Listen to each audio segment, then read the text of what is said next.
Assalamualaikum warahmatullahi wabarakatuh. Bismillahirrahmanirrahim. Alhamdulillahirabbil alamin. Wa bihi nasta'in ala umuri dunya waddin. Allahumma salli wa sallim wa barik ala sayyidina wa habibina maulana Muhammadin wa ala alihi wa sahbihi ajma'in. Nawayna ta'allum wa ta'lim wa tadhakkura wa tadhkir wa an-naf'a wal intifa' wal ifadata wal istifadah. والحث على التمسك بكتاب الله وسنة رسوله صلى الله عليه وعلى آله وصحبه وسلم والدعاء إلى الهدى والدلالة على الخير ابتغاء مرضات الله وقربه وحسن ثوابه سبحانه وتعالى. اللهم افتح علينا حكمتك وانشر علينا من خزائن رحمتك يا أرحم الراحمين آمين اللهم آمين. سبحانك لا علم لنا إلا ما علمتنا إنك أنت العليم الحكيم. أما بعد. Kita muliakan ibu-ibu, ayah-ayah yang dirahmati Allah Ta'ala. Hari ini kita sambung muka surat 99, Kitab Nasihat Agama dan Wasiat Iman oleh Al-Imam Al-Habib Abdullah ibn Alawi bin Muhammad Al-Haddad rahimahullah radhiyallahu an. Qala al-muallif rahimahullah wa nafa'ana bi'ulumihi fid darain amin. Berkata pengarang kitab ini, mudah-mudahan Allah merahmati beliau dan memberi manfaat ilmu beliau kepada kita semua. Pada fasal menerangkan ulama ussu', berkata Sayyidina Umar radhiyallahu ta'ala anhu, perkara yang amat aku khawatiri kepada kamu ialah seorang munafik yang bijak bicara. Si munafik durjana yang ditakuti oleh Sayyidina Umar itu ialah seorang yang memutarbelitkan makna Al-Quran dan maksud hadis Nabi sallallahu alaihi wasallam yang boleh menimbulkan bala dan fitnah terhadap kaum muslimin. Dalam hal ini Nabi sallallahu alaihi wasallam bersabda, "Ana min ghairi dajjal akhwafu alaikum min ad-dajjal." Gila wa madzalika qala ulama usu'. Bersabda Nabi SAW yang bermaksud, aku bimbang ke atas kamu orang-orang yang lebih dahsyat daripada Dajjal. Maka sahabat bertanya kepada Nabi Muhammad SAW, siapa golongan itu ya Rasulullah? Maka jawab baginda, mereka itu yang lebih dahsyat daripada Dajjal adalah golongan ulama usu'. Ulama usu' yakni ulama yang memutarbelitkan tujuan-tujuan agama yang benar kepada yang lain. Rasulullah sallallahu alaihi wasallam juga telah menggambarkan setengah-setengah orang yang membaca Al-Quran dengan baik, padahal bacaannya tiada melewati kerongkongan mereka. Mereka terlucut dari agama Islam laksana terlucutnya anak panah daripada busurnya. Dalam sebuah hadis Nabi sallallahu alaihi wasallam bersabda, "Inna mathalal munafiqil ladzi yaqra'ul Qur'ana kamathalir rayhani rihuhu tayyibun wa ta'muhu mur." Maksud daripada hadis Nabi SAW ini, bersabda baginda SAW bahawasanya sesungguhnya perumpamaan orang munafik yang membaca Al-Quran adalah umpama pohon raihan. Di sini terjemahnya pohon kemangi, yang mana pokok ataupun pohon raihan ini baunya amat wangi tetapi rasa buahnya itu adalah pahit. Maka dari hadis ini dapat kita menarik sebuah kesimpulan bahawa orang yang mengajar ilmu pengetahuan secara lahir sahaja ialah seorang munafik yang durjana. Buktinya ia tidak dapat manfaat daripada ilmu itu dan tidak pula memanfaatkan ilmu itu. Malah kerana ilmu itu ia akan memperoleh mudarat dan akan memudaratkan pula orang-orang lain. Maka tegasnya seorang alim yang beramal dengan ilmunya dan yang mengajarkannya pula kepada yang lain, dialah seorang yang utama yang dikira orang-orang yang mewarisi para nabi. Seorang alim yang tiada beramal dengan ilmunya akan tetapi ia mengajar orang perkara-perkara yang baik dan menurunkan ilmunya kepada mereka, maka kendati pun nasibnya di dalam bahaya, namun ia adalah lebih baik daripada si alim yang jahat, yakni yang tidak beramal dan tidak juga mengajarkan ilmunya yang baik kepada orang lain. Apatah lagi jika dia menyuruh orang berbuat yang salah dengan meringan-ringankan hukum-hukum agama dan membukakan pintu-pintu kekeliruan. Awas, hendaklah anda membezakan antara ulama ini dan turutlah jejak langkah mereka yang baik serta bersifatlah dengan kelakuan mereka, dan pimpinlah dirimu di atas perjalanan mereka. Moga-moga anda tergolong dalam golongan orang-orang yang menerima pimpinannya. Sesungguhnya Allah memimpin siapa-siapa yang dikehendakinya ke jalan yang lurus. Ibu-ibu, ayah-ayah yang dimuliakan Allah Ta'ala, bulan yang lalu, pelajaran sebelum ini, kita diperingatkan oleh pengarang ini tentang bahayanya kita salah mengambil ilmu ataupun salah mengambil pemimpin. Ya, makna ilmu pemimpin ini dikaitkan dengan ulama. Allah Subhanahu wa taala berfirman, "Alladzina amanu Allah wa rasul wa ulil amri minkum fa in tanaza'tum fi syai'in farudduhu ila Allah war rasul tadullu bil akhir," sampai akhir ayat. Maka kebanyakan para mufassir, ulama-ulama tafsir, mereka mentafsirkan ayat ini, maknanya wahai orang-orang yang beriman, taatlah kamu kepada Allah, kemudian taatlah kamu kepada Rasul dan juga ulil amr. Maka kebanyakan ahli tafsir mentafsirkan ayat ulil amr di sini adalah para ulama. Tapi kalau orang kata maksud ulil amr pemimpin pemerintah, tak boleh. Ada ahli tafsir kata pemerintah. Tapi kerana kita nak berbicara tentang ulama, kerana akhir-akhir ni sangat-sangat kita perlukan adalah ulama. Corona ataupun Covid sebenarnya kita sangat perlukan ulama. Pasal macam-macam kita keliru kan. Saya ambil kesempatan benda ni, saya mudah-mudahan saya rasa jawatan kuasa masjid ni kuat kot sampaikan ke pejabat agama. Saya cuma nak mencadang, kita bukan ahli parlimen, bukan apa, tapi kita cuma melalui jawatan kuasa, kalau dapatlah kita faham pasal kerajaan sayang kanak-kanak, kita faham. Kalau dapatlah buat satu SOP khusus untuk kanak-kanak, maka mungkin dalam seminggu buat 1 hari ke 2 hari benarkan kanak-kanak masuk masjid untuk buat jemaah. Maka AJK mungkin boleh lantik satu AJK untuk buat laluan mereka khas, tempat sah mereka, dijagalah SOP mereka. Sebab makin bahaya kalau kanak-kanak dipisahkan dengan masjid. Kita tak tahu Covid ataupun Corona ni bila nak pergi, kita tak tahu. Kita tak tahu bila akan hilang wabak ini. Jadi kalau dia berterusan selama belas tahun, bahaya untuk kanak-kanak kita. Kanak-kanak kalau dari sekarang kita pisahkan dengan masjid, akan datang mereka jauh dengan rumah Allah Subhanahu wa taala.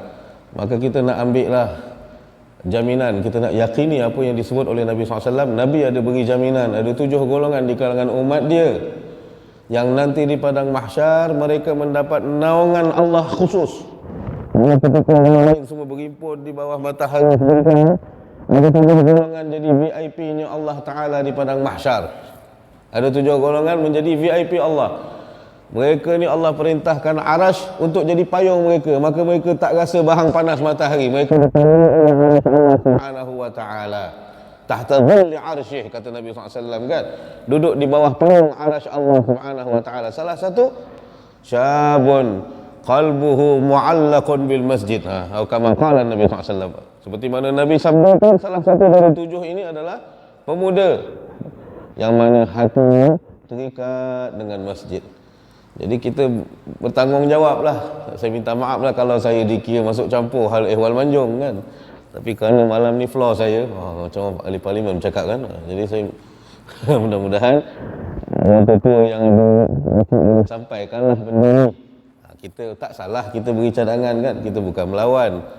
Maka kita minta selain Menteri Agama ke Mufti ke pejabat agama dan KKM, tengok-tengokkanlah. Kita risau juga perkembangan ni, masjid tak dibenarkan kanak-kanak. Benarkan, jadikan contoh seminggu sekali, ataupun Jumaat ada 4 seminggu, satu Jumaat buat satu SOP khas. Memang susah nak jaga, perlukan 2 AJK mungkin nak jaga bahagian sah kanak-kanak, lawan masuk mereka, dia punya apa ni, nak tulis nama atau sebagainya. Tak ada masalah, insya-Allah. Yang lain kita serah pada Allah Subhanahu wa taala, mudah-mudahan kan. Mudah-mudahan dengan cara ini juga akan membuat umat ini bertambah yakin dengan Allah, maka jauhlah mereka daripada ketakutan yang tak perlu mereka takutkan sebenarnya. Maka kita khawatir, maka benda-benda ini sangat kita perlukan ulama. Maka Imamul Haddad dalam kitab Nasihat Agama Wasiat Iman memberitahu kita hidup ini mesti berganding, mesti bersama, mesti bertanya, mesti selalu berkhidmat atau sebagainya dengan ulama. Tak boleh tinggalkan ulama walau sekelip mata. Bahkan Allah Subhanahu wa taala perintahkan dalam surah Kahfi kan, Allah kata wasbir nafsaka ma'al ladzina yad'una rabbahum bil ghadati wal 'ashi yuriduna wajhah. Allah Taala perintahkan supaya kita bertahan bersama untuk bergaul, duduk bersama dengan siapa? Golongan-golongan yang mengingati Allah. Makna golongan yang mengingati Allah ini adalah golongan yang mengingatkan kita kepada Allah.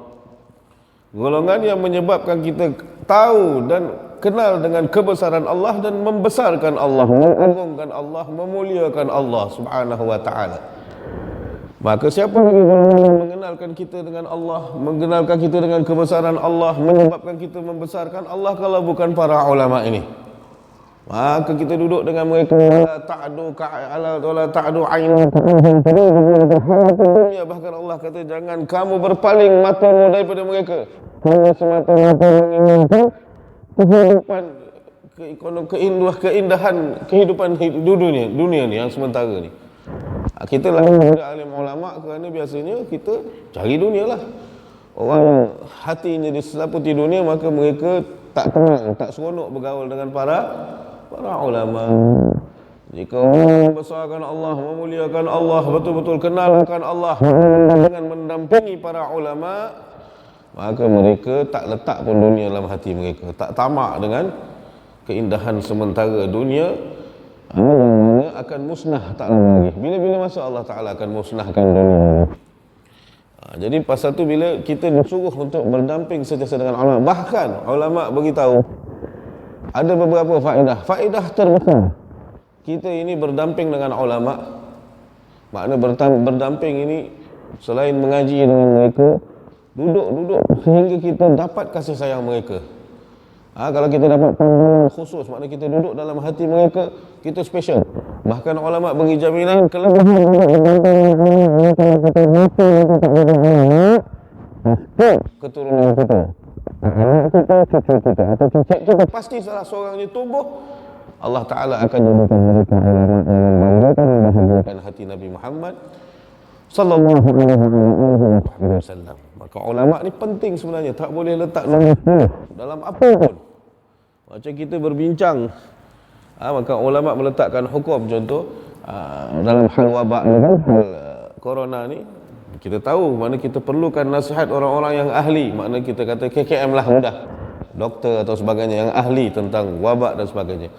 Dan ahli ni kata ulama, para fuqaha, mesti ahli yang betul-betul adil, yang jujur. Satu, doktor ni mesti doktor Islam. Yang kedua, doktor yang kita percaya dan memang buat kerja tidak membelakangkan agama. Maknanya yang tak membelakangkan agama ini, nasihat doktor kepada ulama, dan perlukan doktor ini memerlukan nasihat ulama. Maknanya ulama nak buat sesuatu kesimpulan, contoh nak nak jauhkan saf, nak pakaikan mask kan, sebagainya, maka ulama memerlukan doktor untuk bagi beberapa SOP tentang kebaikan dan keburukan. Jika buat gini mungkin ketularan, maka ulama akan ambil daripada mereka. Mereka juga mesti berdamping dengan ulama untuk ulama mengeluarkan sesuatu, bukan mereka keluar fatwa. Yang keluar fatwa adalah ulama ataupun mufti. Mereka hanya beri pandangan dalam bidang-bidang mereka, dan ulama wajib ambil pandangan mereka sebelum keluarkan fatwa. Ini dalam sistem yang ada dalam kitab-kitab fiqh yang diamalkan oleh para fuqaha kita terdahulu. Tapi alhamdulillah negara kita mengamalkan demikian. Cuma ada beberapa bab lah kita minta lah kan, kita minta sebab ya rate maknanya. Saya selalu dalam rumah kata alangkah bertuahnya kalau saya ni ada sijil. Tapi alhamdulillah lah, pasal bila ada sijil boleh masuk jabatan. Bila masuk jabatan boleh bercakap. Kita tak ada sijil, tak boleh lah masuk jabatan. Jadi kalau kita dalam jabatan, maka salah satu kita tilik balik, nilai balik pasal apa ini kebenaran kanak-kanak untuk datang ke masjid untuk mengimarahkan rumah Allah Subhanahu wa taala. Pada masa yang sama kita tahu kita bukan menafikan, kita bukan jenis nak lawan, nak peduli sama Covid, tak. Mana kita, mereka lebih tahu, mereka berbincang mungkin dengan KKM macam mana nak biar kanak-kanak tak selalu pun seminggu sekali, 2 kali datang ke masjid dalam keadaan mereka ini dijaga daripada penularan COVID-19. Sebab bahaya ni. Bahaya kan Pak Imam kan? Sian budak-budak. Saya alhamdulillah abah saya imam. Masih kecil memang kami kat masjid. Jadi kita tengok, kita panggil orang Melayu sebut karma bila saya membesar di masjid, akhirnya saya pun kembali ke masjid. Maka tempat saya di masjid-masjid, alhamdulillah. Jadi kita pun nak macam gitulah untuk anak-anak kita. Adik kerana selalu dengan masjid. Bila setiap adik-adik dan anak saya sendiri lahir, bila saya dah besar mengaji balik, saya menjadi imam. Jadi uri mereka semua saya tanam kat masjid. Jadi supaya mereka jadi macam kita. Bila kita kecil di masjid, akhirnya saya balik belajar, tempat saya tetap di masjid-masjid. Mengajar di masjid. Jadi kita nak macam gitu. Kita tak nak anak ini terpisah daripada rumah Allah Subhanahu wa taala. Pasal jaminan takwa juga Allah Ta'ala letak pada orang-orang yang mengimarah. Kalau kita nak anak kita menjadi mukmin, orang beriman dan orang yang ada takwa, antaranya jaminan yang Allah sebut adalah orang yang mengimarahkan, memakmurkan rumah-rumah Allah. Ni kalau anak kita tak dibenarkan memakmurkan rumah Allah, bahaya. Takut hilang, takut bahaya untuk iman mereka. Itu je lah, bukanlah pemaksa. Mana tahu insya-Allah Tuan Imam Barisan Jawatan Kuasa kat sini kuat untuk sampaikan hasrat kita lah kan, apa yang kita fikirkan kepada pihak yang patut mendengar suara-suara kita lah. Baik. Jadi bila kita kena berkhidmat dan berdamping dengan ulama, maka ditegaskan oleh ulama kena hati-hati. Bukan semua ulama ni pun kena tengok juga. Maka mereka tinggalkan pesan kat kita, jangan main sembrono pilih ulama. Kerana kita di akhir-akhir ini kita menilai ulama pada gelaran. Orang menilai ulama pada percakapan. Orang menilai daripada pakaian. Ini bahaya. Salah nilai ulama bukan pada keadaan demikian. Walaupun tu bukanlah benda yang tak patut, bukanlah kata tak semestinya orang pakai kot, pakai songkok hitam tu dia bukan ulama, tak. Tapi kerana orang nilai yang itu. Jadi Dajjal ini mengambil kesempatan kerana penilaian orang. Hari ini kita tengok ada lebih kurang 3 atau 4 perkara lah yang ada pada masyarakat umum. Orang yang terror bahasa Inggeris dan dia ni ada sijil berkaitan dengan agama, ini dianggap lebih ulama daripada orang yang tak tahu bahasa Inggeris. Orang yang berpenampilan ataupun mempunyai kedudukan, sama ada PhD, master atau sebagainya, atau ada gelaran daripada istana, Datuk Seri, ataupun ada kedudukan di dalam jabatan, maka mereka menjadi keutamaan daripada orang-orang yang tak ada benda ini. Yang ketiga, orang yang bercakap sedap, yang pandai berfalsafah. Kadang-kadang bercakap ini salah.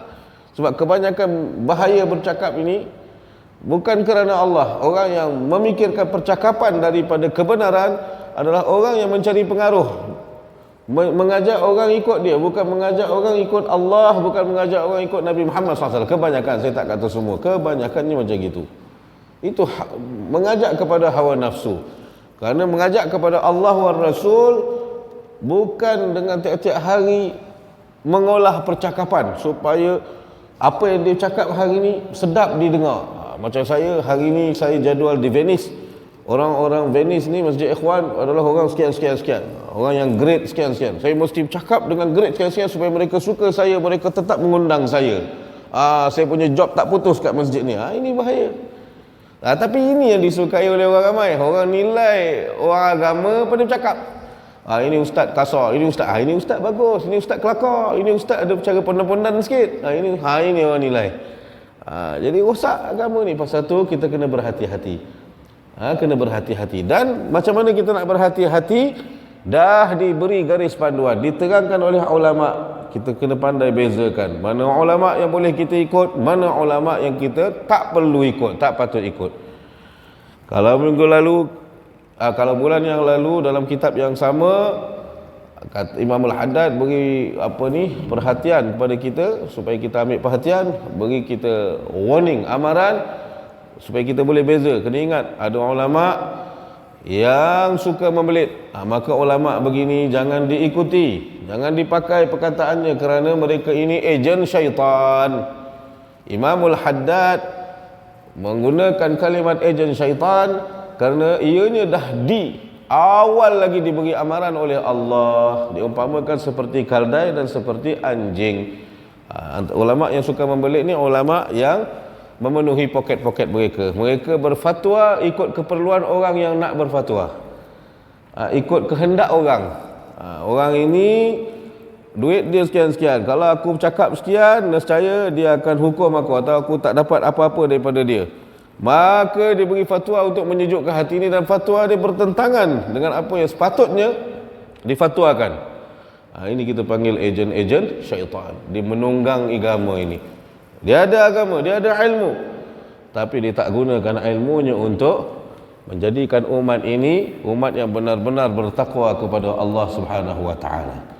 Dia gunakan hukum hakam untuk orang melampiaskan hawa nafsunya dalam hidup beragama. Orang nak hidup beragama, kita bagi contoh salah, akhirnya natijahnya tak ada kebaikan untuk Islam, tak ada kebaikan untuk agama. Natijahnya perpecahan dan sebagainya. Kerana ini selalunya dengan ilmunya dia cari kemasyhuran biar dia famous, dia cari pengikut, dia cari harta. Dia jual agama ni dengan harta. Ilmunya hanya diberi kepada orang-orang kaya, para jutawan. Orang miskin tak dilayan. Ada yang macam gitu dan berbahaya. Hari ini kita masuk pada ulama usuk. Ulama usuk seperti mana disebut oleh Imam Al-Haddad, kata adalah perkara yang paling ditakuti oleh sahabat Nabi, khususnya Sayyidina Umar. Sayyidina Umar kata, aku paling takut, maknanya apa yang berlaku di kalangan kamu, di kalangan kita, adalah nanti bila orang munafik ni pandai berbicara. Maksud orang munafik pandai berbicara adalah mereka ini mempunyai ramai pengikut. Untuk munafik ini mudah je nak faham makna munafik. Makna munafik adalah golongan yang menzahirkan Islam. Lidah cakap, pejuang kita Islam, kita begini, kita berbetulkan hukum hakam, tetapi batinnya memerangi Islam. Maksudnya tak ada, hati kosong macam tin kosong, lidah saja. Perbuatannya, tingkah lakunya banyak merugikan Islam. Itu bahaya. Kalau lidah ni kan main, qala Nabi, qala Ibnu Fulan, qala ulama, qala, tapi dia Coca-Cola apa pun tak ada. Balik rumah dia makan tak keluarganya tak diambil peduli, isteri tak tutup aurat, anak perempuan tak tutup aurat, tak ambil peduli maknanya. Agama ada, tapi bukan untuk dihidupkan agama itu dalam diri dia dan dalam umat. Tak. Ini bahaya. Ini paling ditakuti oleh sahabat Nabi, khususnya disebut oleh Imam Al-Haddad, Sayyidina Umar Ibn Al-Khattab radhiyallahu ta'ala anhu arda. Yang dipentingkan penampilan dia, yang dia nak pentingkan jadual-jadual dia, kemasukan dia. Dia anggap mengajar berdakwah ini dia punya pekerjaan. Pasal itu bila tak ada je kena musibah Covid, mula minta merengek dekat kerajaan, dekat orang tua. Pandanglah kami pendakwah putus job, masjid-masjid tak nak panggil kami. Mulalah la ilaha illallah. Mana pergi akidah, mana pergi ilmu. Kita ajar orang akidah kita sendiri, tak ada bezanya dengan orang yang kita ajar. Kalau orang yang memang bukan orang agama, bukan alim, tak apalah, kita faham. Ini alim, ajar orang zuhud, cerita kitab-kitab tasawuf, tapi kita sendiri tasawuf dalam kehidupan, bukan tak ramai. Maka kita hati-hati dengan golongan demikian. Bijak berbicara. Si munafik durjani didekati oleh Sayyidina Umar adalah orang yang suka memutarbelitkan makna Al-Quran dan maksud hadis Nabi. Kerana mereka belajar Quran, belajar hadis, mereka tahu. Jadi Al-Quran ini diguna untuk hawa nafsu dia. Beramai orang hari ini menterjemah Quran atau menterjemah hadis supaya membetulkan perbuatan dia. Bukan Quran dan hadis datang bukan nak tunjuk orang kita betul. Ketika orang nampak perbuatan kita tak betul, kita menegakkan membetulkan perbuatan kita dengan mengambil Quran dan hadis luar pada konteks yang sepatutnya. Antaranya kan macam orang dululah, sekarang orang dah faham kali ayat selalu orang guna wal fitnatu asyaddu minal qatl kan. Salah. Fitnah itu lebih dahsyat daripada membunuh. Itu jadi gurauan zaman sekolah saya, ambil kau bunuh aku daripada kau fitnah. Fitnah yang dalam ayat ini murad dia, tafsir dia bukan fitnah. Walaupun dia dalam bahagian ni mana memfitnah, menyampaikan berita tak baik, tak. Fitnah ini ada kisahnya dalam ayat tersebut, dalam tafsirnya. Memporak-perandakan agama. Ini ayat turun kepada orang-orang munafik yang tak mau ikut berperang. Tindakan mereka boleh jadi fitnah untuk agama, untuk melemahkan orang-orang Islam.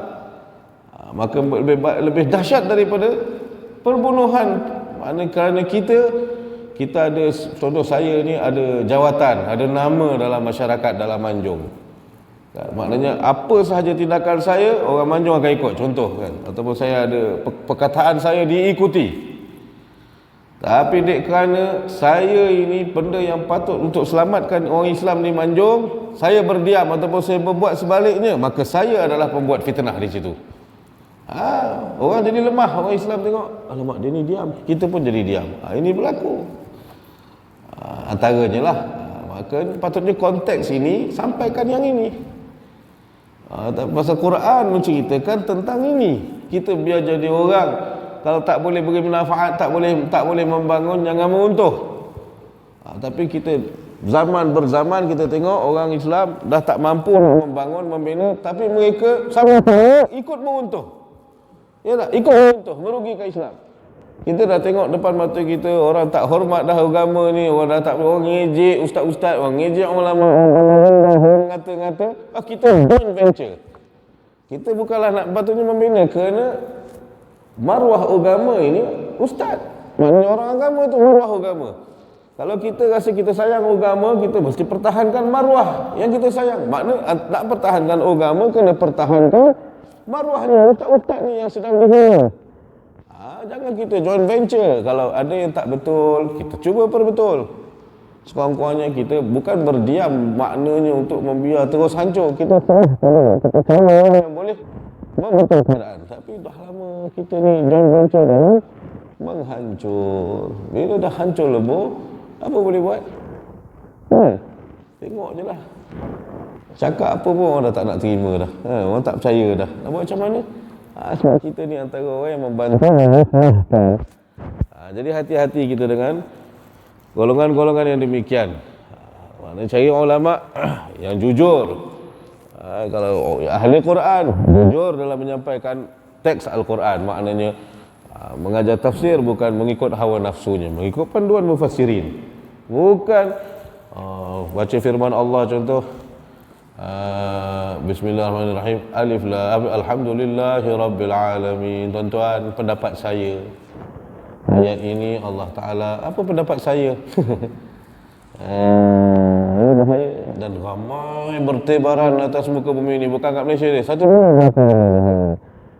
peringatan ni diberi beratus tahun. Sebelum ulama-ulama ini dah sampaikan akan disampaikan oleh Nabi dan para sahabat Nabi Muhammad sallallahu alaihi wasallam radhiyallahu taala anhum ajma'in. Tinggal kita je. Pasal tu kena tilik, kena nilai. Hal ni pun kita kena wara', bukan sembarang je ikut, bukan main larung je mengambil. Kerana mereka ini perkataan dan cara mereka akan menimbulkan bala dan fitnah. Kerana Nabi bersabda, aku bimbang atas kamu pada orang yang lebih dahsyat dari Dajjal. Maka Nabi mensifatkan golongan ulama usul ini, para munafikin, mereka lebih dahsyat pada Dajjal. Tuan-tuan, Dajjal ni dah teruk dah. Dajjal ni, dia ikut selera kita. Dia ikut selera kita. Contohlah, masyarakat Melayu ni selera dia dalam mentaati Allah lah maknanya. Dia suka orang agama yang macam al-akademik, maknanya smart penampilan, ada doktor kan, maknanya pandai bercakap, petah. Dajjal akan keluar dengan watak itu. watak seperti seorang pemikir PhD dengan rupa yang handsome, dengan pakaian yang kemas, dengan perbicaraan yang sedap, sampai orang terpukau dengan Dajjal. Ini Dajjal. Kalau ada orang yang suka tok syekh pondok kan, suka tok syekh pakai serban, duduk dengan syal, cakap stay pondok, ada pun arakian dalam sayogianya, Dajjal akan keluar dari watak itu. Dajjal akan mendatangi orang-orang yang suka pondok dengan watak orang pondok. Ada orang yang suka dengan penampilan jemaah tabligh contohnya. Dajjal akan berpakaian, bercakap seperti jemaah tabligh. Ini Dajjal. Diceritakan oleh ulama, oleh Imam Ibn Hajar, oleh Imam Suyuti. Dia mempunyai macam-macam karakter, macam-macam watak. Dia duduk, ada orang bersifat intelektual. Dajjal akan bercakap hal agama, hal ketuhanan dengan cara intelektual. Akan berhujjah dengan hujjah intelek. Jadi orang-orang yang suka intelek akan terikut dengan dia. Bahaya betul. Tak ada siapa boleh selamat. Yang boleh selamatkan orang daripada Dajjal adalah orang yang dipilih oleh Allah, iaitu yang diberi cahaya dalam hati mereka. Siapa golongan yang diberi cahaya dalam hati mereka? Hidup, makna sekala hidup ni dipesan oleh Allah. Menjadikan melazimi, duduk sentiasa dengan Rabbi. Tak salah pilih. Mana orang yang betul-betul sayang agama, beramal dengan agama, dengan ilmu yang mantap, dengan akidah yang kukuh, tak tertipu selama ni oleh ulama-ulama. Tapi ini pun bahaya. Tak ada siapa boleh selamat. Yang boleh selamatkan kita adalah orang yang Allah Ta'ala nak selamatkan. Jadi dari sekarang kita nak supaya kalau mudah-mudahan tak ada orang yang Allah Ta'ala ketemukan kita dengan Dajjal, insyaAllah kan. Dajjal datang kita dah tak ada lagi aman. Allah Ta'ala selamatkan anak cucu kita daripada bertemu dengan fitnah Dajjal, mudah-mudahan.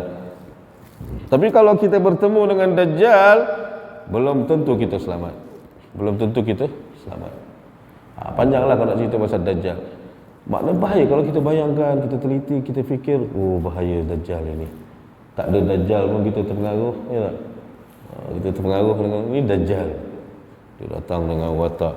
Kalau kita suka ulama berjanggut, kita bayangkan ulama berjanggut, dia akan datang dengan watak berjanggut, berserban, berjubah. Ini Dajjal. Tapi Nabi kata ulama su ini lebih bahaya daripada Dajjal. Sebab mereka punca orang jadi pengikut Dajjal. Mereka ni ejen Dajjal. Dajjal tu dah bahaya, maka ejen dia lebih bahaya. Maka kita jauhi, hindari. Ya, kita kenali mereka supaya kita dapat membezakan mana hak, mana batil. Ulama usul, ulama yang memperbolehkan. Rasulullah SAW juga telah pernah menggambarkan setengah-setengah orang yang baca Al-Quran dengan baik. Ini sifat-sifat ulama usul. Ulama usul ni mereka bukan orang jahil. Mereka ulama, nama pun ulama. Mereka tahu. Mereka baca Quran baik.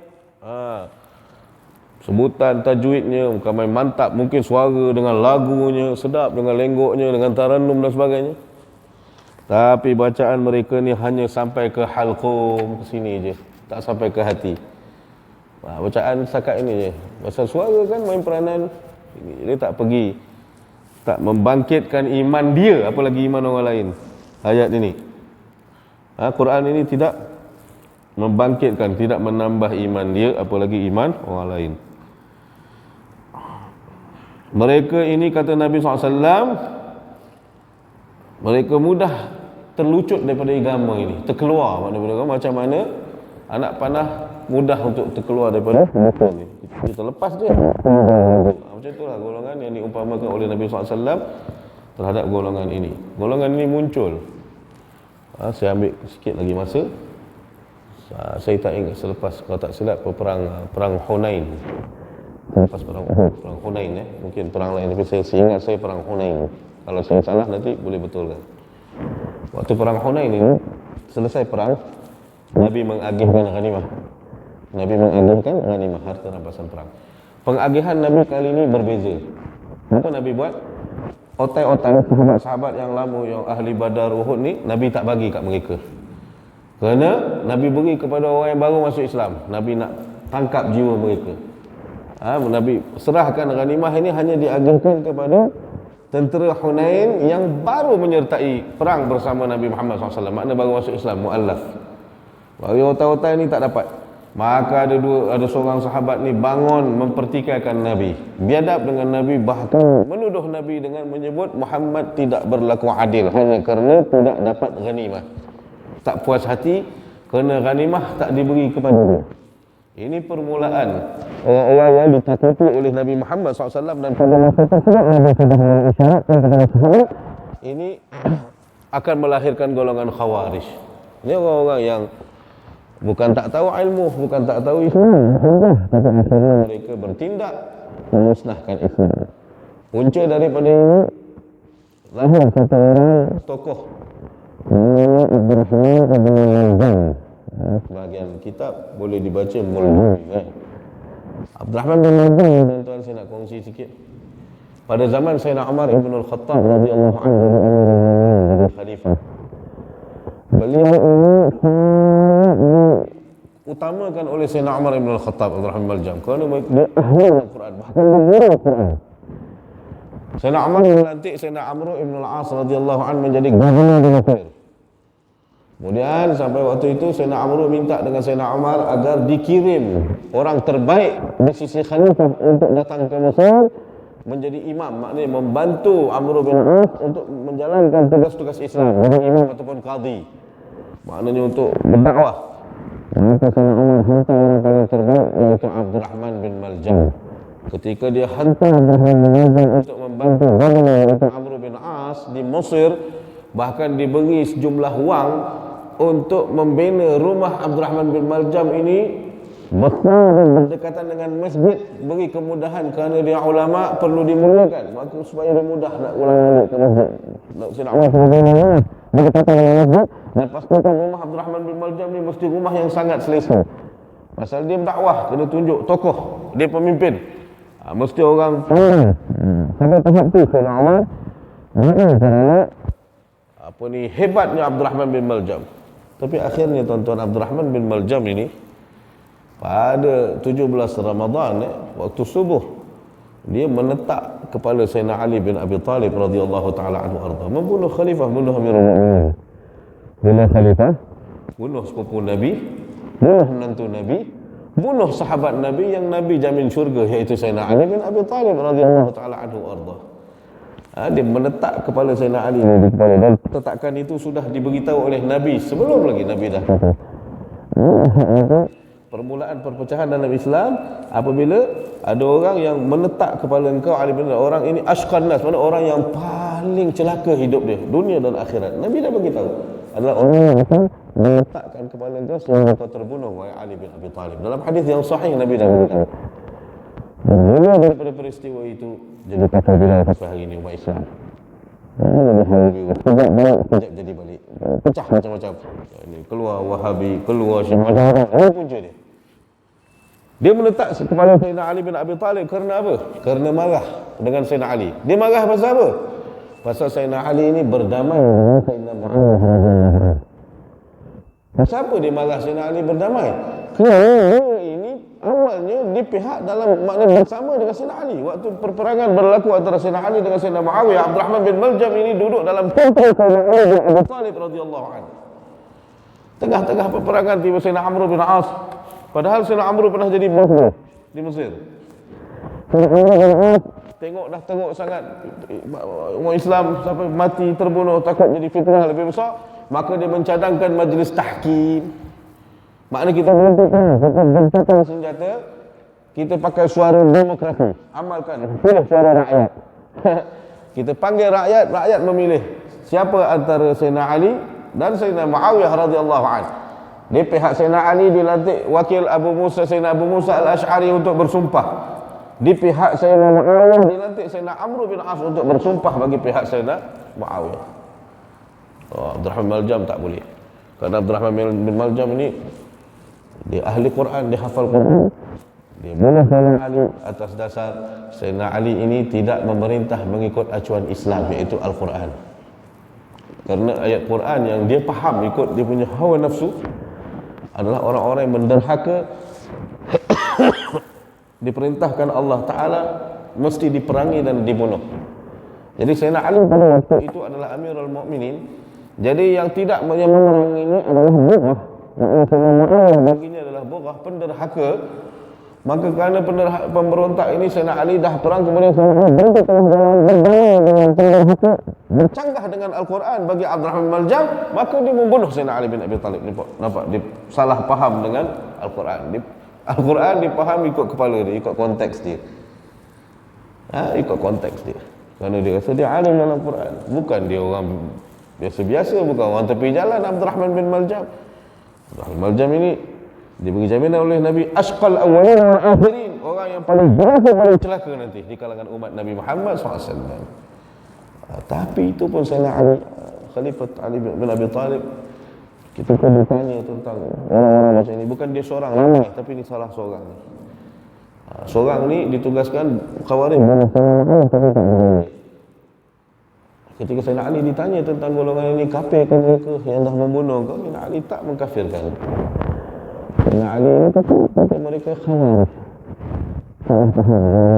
Serah pada Allah. Akhlak ini yang dipakai, jalan ini yang dirintis oleh ulama, itu yang namanya Ahlus Sunnah wal Jamaah. Maknanya kita faham, kita tak memandai-mandai, tidak terburu-buru dalam mengeluarkan hukum milik Allah Ta'ala. Kita menggunakan hukum, kita memahami, fahamkan ke orang tentang hukum. Bukan kita terus menghukum orang. Kalau kita menghukum, maka kita dah ambil alih kerja Allah Ta'ala. Ahlus Sunnah wal Jamaah tak ajar perkara begini. Orang yang terus menghukum, marah je, sesat, tapi bid'ah, itu bukan Ahlus Sunnah wal Jamaah. Orang yang terang-terang buat perbuatan kufur pun tak sanggup ulama kita, tak benarkan kita menjatuhkan hukuman kekufuran terhadap mereka. Mereka kalau sedar kita cuma beritahu buat gini jadi kufur. Bukan kata awak kafir buat gini, tak. Awak boleh jatuh kufur, kita ini boleh jadi kufur jika melakukan demikian. Kalau tak nak percaya juga, kita serah daripada Allah Subhanahu wa Ta'ala. Sampai hari ini saya tak tahu kalau ada ulama lain, saya mungkin tak baca. Imam Ibn Hajar bila ditanya tentang masalah jamaah, Ibn Hajar hanya jawab mereka adalah golongan Al-Asy'ariyah dan Maturidiyah. Maksud Ibn Hajar ini kita boleh faham, orang yang tak berpegang kepada Asy'ariyah dan Maturidiyah, Ibn Hajar tidak dan tak pun kita cakap mereka kafir, sesat sebagainya. Cuma kita kata mereka bukan Ahlus Sunnah wal Jamaah. Siapa yang mereka nak terasa bukan hak kita. Oh, kata kita bukan Ahlus Sunnah, habis kita kafir. Mana kita kata kita kafir? Kalau awak bukan, kita dah kata kalau Ahlus Sunnah wal Jamaah mesti ikut ini Asy'ariyah Maturidiyah. Kalau bukan, maka bukan. Mungkin awak Syiah, mungkin awak Wahabi, mungkin awak Jabariyah, mungkin awak Mu'tazilah. Terserah awak lah nak pilih apa. Kalau awak memilih awak ni Ahlus Sunnah wal Jamaah, awak mesti jadi Ahlus Sunnah wal Jamaah. Mesti belajar, faham, ikut apa yang disusun oleh ulama tentang akidah Ahlus Sunnah wal Jamaah, iaitu jalan Al-Asy'ari dan Maturidi. Takat ni dululah, kita sambung lagi bulan depan. Ini saya nak faham bahayanya ulama su, antaranya dia menjurus kepada orang yang fahamnya agama ni luar daripada konteks faham Ahlus Sunnah wal Jamaah. Ini bahaya. Orang yang pegang Ahlus Sunnah wal Jamaah adalah orang yang terjaga akidahnya, prinsipnya, insya-Allah. Sebab daripada zaman Uthmaniyah dan sampai hari ini kita tengok yang mendamaikan, yang makmur, yang mencipta martabat marwah adalah para ulama, para pemerintah yang berganding dan mengambil nasihat pemerintahan mereka daripada ulama Ahlus Sunnah wal Jamaah. Kalau pemerintah di sebelahnya bukan Ahlus Sunnah wal Jamaah, pemerintah ini akan melakukan perkara-perkara yang bercanggah dengan murad apa yang dikehendaki oleh agama, itu oleh Allah dan oleh Nabi Muhammad sallallahu alaihi wasallam. Takat ni dulu, minta ampun maaf kalau saya ambil masa terlebih sikit. Mudah-mudahan kita jumpa lagi dalam keadaan umur kita dipanjang, diberkati oleh Allah Subhanahu wa Ta'ala. Mudah-mudahan kita diampunkan dosa. Allah Ta'ala angkat segala malapetaka dan musibah yang melanda umat Islam hari ini. Allah Ta'ala satukan mudah-mudahan hati umat Islam, khususnya pemimpin-pemimpin Islam. Allahumma inna nas'aluka fahman nabiyyin wa hifdzal mursalin wa ilhamil malaikatil muqarrabin. Allahumma aghnina bil ilm wa zayyinna bil hilm wa akrimna bit taqwa wa jamilna bil afiyah bi rahmatika ya arhamar rahimin. ربنا آتنا في الدنيا حسنة وفي الآخرة حسنة وقنا عذاب النار وأدخلنا الجنة مع الأبرار يا عزيز يا غفار يا رب العالمين وصلى الله على خير خلقه سيدنا مولانا محمد وعلى آله وسلم والحمد لله رب العالمين. Sekali lagi saya minta ampun maaf, kot-kot ada perkataan yang saya tak perasan menggurus hati Ibu Buah Yahya. Billahi taufiq wal hidayah. Assalamualaikum warahmatullahi wabarakatuh.